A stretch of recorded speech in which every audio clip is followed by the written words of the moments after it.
Hello friends, I Professor Bhavik Kumar M. Kataria welcomes you into the video series of operating system, and we are discussing unit number 2, process management.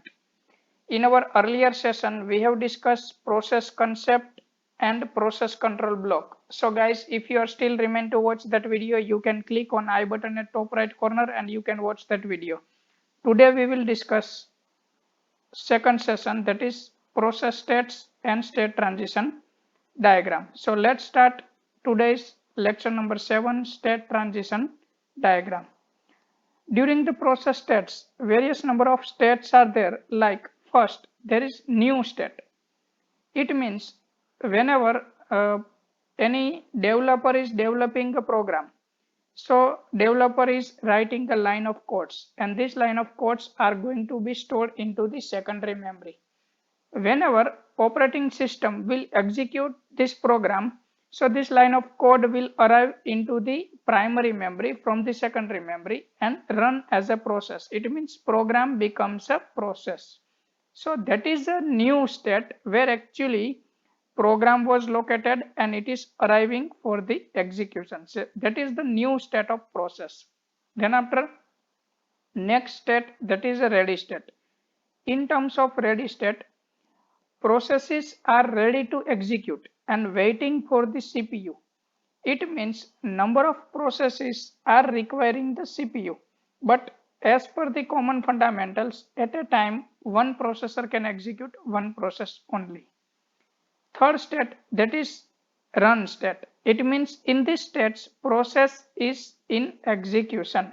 Suppose there were five processes were in ready state, and out of those five processes, one process will get the CPU and the process will execute. So that process will go to the run state.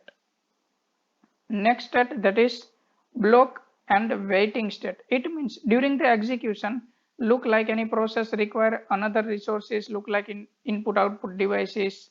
So process will go for the IO devices, and at that time process will remain into the waiting state and another process is in execution. Last state, that is termination or completion state. In this states, whenever process is going to complete entire work regarding to the all of the resources, and if there is no work is remain, so process is going to be terminated or completed. Two more states that are the suspended ready and suspended wait. If you will read the number of different reference book, so you will get only 5 process states, but few authors are explaining two more states, that is suspended ready and suspended wait. So we will understand all these 7 states in detail by looking the state transition diagram. Let's see our state transition diagram. These are the basic 4 states: new, ready, run and terminate. These are the basic states, and if any process will execute, that process will pass on out of these 4 states. Suppose question should be asked like, in execution process will pass on how many states? So you can answer there are 4 minimum states process can pass on if process is not going inside the waiting state. Now if you will look in detail, so our first state, that is new state. It means program arrives for the execution and become a process. That is our new state. And from the new state, process is arriving into the ready queue. That is a ready state, and ready queue is maintaining at that place, and whatever the processes are ready to execute, this process remains into the ready queue. Out of this ready queue, any process will get the processor, and it is provided by the dispatcher. And whenever process will schedule, so it will require a processor. So dispatch role of dispatcher is to provide the CPU to particular process.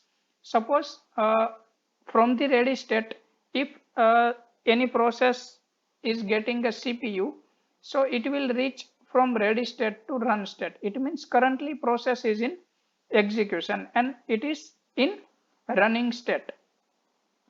If suppose process will complete their execution, so process will go to the terminate state, and suppose from the running state process require any input output devices, so process will go for the wait state or a block state, and another process will start their execution from the ready state, because there are many processes were available into the ready state. So processor is not staying free. Whenever any process is going for the input output devices, so processor will pick up another process and start execution of that process.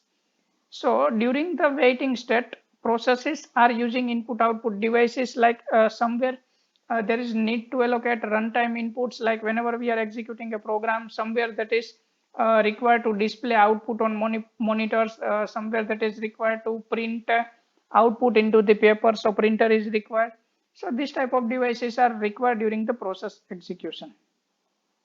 And after completion of work regarding to the input output devices, process will again reach to the ready state. But one common principle is that process have to reach into the ready state after completion entire work of IO. Again arriving from the ready state, process will cannot go back again into the waiting state for the IO. So whenever process is arriving from waiting state to ready state, so process have to complete entire work of input output devices, because from the ready state process can go only towards the run state or suspended ready state. Process will not be able to get back from the towards the waiting state.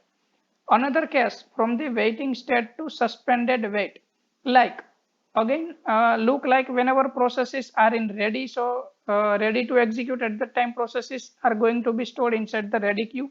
Same thing, whenever processes are in waiting, so at that time operating system is going to be stored those type of processes into the waiting queue.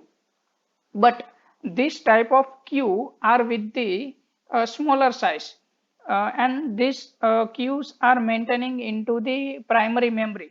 If we will look about the memory, so whenever program was arrived from the new state, so program was arrived from the secondary memory, but whenever it is become a process inside the ready state, or processes in execution inside the run state, or processes are waiting into the waiting queue, so these operations are taken into the primary memory. And as we all know, primary memory is a limited size memory. It is very much smaller as compared to secondary memory. So whenever that is a queue is full, or there is a lack of memory inside the queue and primary memory, so there is need to switch over the process into the secondary memory. So whenever waiting queue is full, so process picked up from the waiting queue, and it will be put over the suspended wait state. It means it will go towards the secondary memory. Whenever there is a space inside the waiting queue, so again process will be resumed towards the waiting state. Otherwise, till this moment processes are going to be suspended state due to the lack of memory. But suppose whenever process were suspended, and if there is any work regarding to the input output device is remain, then and then process resume toward the wait state. Otherwise, suppose before going to be suspended, suppose process were completed entire work of IO, so there is again no need to go towards the waiting state. Process directly move towards the suspended ready, and process can go from suspended ready to normal ready state. Same thing, whenever there is a lack of memory inside the ready state, so operating system will pick the process from the ready state and put it into the suspended ready state due to the lack of memory into the main memory section. And again, whenever there is a space is available into the ready queue, so process will be resumed from suspended ready to ready state. And one terminate state, whenever after completion of entire work of process, and process is going to be terminated when process complete their execution. So this thing is all about the state transition diagram and process states. So guys, if you have still any query or question in your mind, you can write me on comment box. I will try my best to answer your question. That is moment is captured by me during my journey towards the Kodaikanal in 2017. Let's see one more topic, that is process types. Two types of processes are there, CPU bound process and IO bound process. In short, we can say that during the total journey of process, whatever the time processes are spending, uh, according to that number of time, we can characterize process look like process would be CPU bound or process would be IO bound.